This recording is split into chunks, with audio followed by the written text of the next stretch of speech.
აფხაზეთიდან დევნილმა სამინისტროს წინ თავი დაიწვა, რათა მიეღო საცხოვრებელი. თუმცა არაბებს საუკეთესო მიწებს ჩუქნით საქართველოში. ხომ დაასრულეთ პროდუქტის ფასების კომისია, რა შედეგი მიიღეთ? 3 თვის წინ უფრო იაფრირდა ყველაფერი ვიდრე დღეს. ყველაფერი უფრო მეტად გაძვირდა. მოგესალმებით, მეც მინდა დავიწყო სამძიმრით. ვიზიარებთ საქართველოს კათოლიკოს პატრიარქის ილია მეორის გარდაცვალებას, რომელიც თავად იყო ნათელი მაგალითი იმისა, რომ ქვეყანაში ადამიანზე უფრო მნიშვნელოვანი ღირებულება არ არსებობს.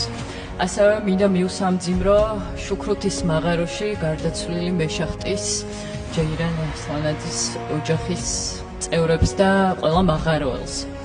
ამ ქვეყანაში რომ უბრალო მოქალაქე თქვენთვის ღირებულებას არ წარმოადგენს, ამას თავადვე გავხსენებთ ყოველ ჯერზე.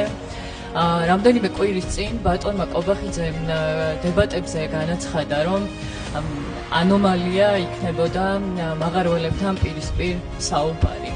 მაღაროელები ამ ქვეყნის ჩუმი და უჩინარი გმირები არიან, რომლებიც ქვეყანას უნარჩუნებენ ოჯახებს მიწისქვეშ საათობით ყოფნით, გაუსაძლის პირობებში მუშაობით საკმაოდ დაბალ ხელფასზე. თქვენ ეს ადამიანები მოიძულეთ მხოლოდ იმიტომ, რომ მათ გაფრთხილდეს, ხმა მოიღეს და მოითხოვეს სრულიად სამართლიანად საკუთარი პირობების გაუმჯობესება. საქართველოში მაღაროელებს არაერთხელ მოუწიათ მიემართათ ძალიან მძიმე პროტესტის ფორმებისთვის.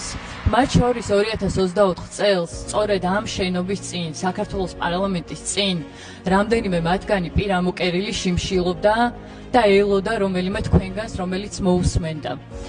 თუმცა იმის ნაცვლად, რომ დაგეკმაყოფილებინათ მათი მოთხოვნები, თქვენ დაიწყეთ მათი გაშავება, დევნა და შევიწროება.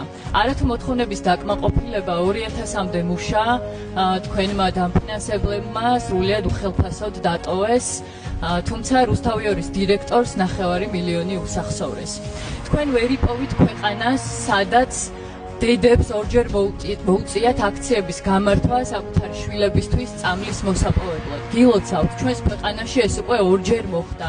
პირველად აქონდროპლაზიით დაავადებული ბავშვების სასოწარკვეთილი მშობლები გამოვიდნენ გარეთ, სულ რამდენიმე დღის წინ კი დიუშენის სინდრომის მქონე ბავშვების მშობლები წამლის მოსაპოვებლად. განა რა შეიძლება იყოს ბავშვსა და მის ჯანმრთელობაზე უფრო მნიშვნელოვანი, თუმცა როგორც ჩანს არა თქვენთვის, იმიტომ რომ ამ ქვეყანაში 77,000 ბავშვი შიმშილობს ოფიციალურად. შიმშილობს იმიტომ, რომ ბოლო 10 წლის განმავლობაში ამ ქვეყანაში არაფერი გაიაფებულა, პირიქით გაძვირდა. გაძვირდა საკვები, გაძვირდა წამალი, გაძვირდა ექიმი.